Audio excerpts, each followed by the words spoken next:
یاد آئی حدیث قدسی ہے، اذا مات العبد واللہ یعلم منہ شرا ویقول الناس فیہ خیرا فیقول اللہ تعالی قد قبلت شہادت عبادی لعبدی وعفوت عن علمی۔ جب کوئی شخص مرتا ہے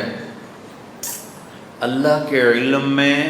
غلط آدمی ہے، لوگوں کے علم میں عالم ہے، مدرس ہے، خطیب ہے، شیخ ہے، مؤذن ہے، امام مسجد ہے، حاجی ہے، سخی ہے، مصنف ہے، یہ جتنی نیک نسبتیں ہیں اس سے اس کا تذکرہ شروع ہو جاتا ہے۔ تو بڑے اعلیٰ مدرس تھے، انہوں نے ساری زندگی مدرسے میں گزار دی، بڑے درد والے تھے، ساری زندگی تبلیغ میں گزار دی، بڑے سخی تھے، یہ اس طرح لوگوں میں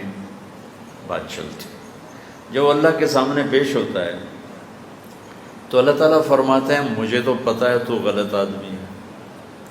لیکن میرے بندے کہہ رہے ہیں تو عالم ہے، تو طالب علم ہے، تو محدث ہے، تو مفسر ہے، تو تبلیغی ہے،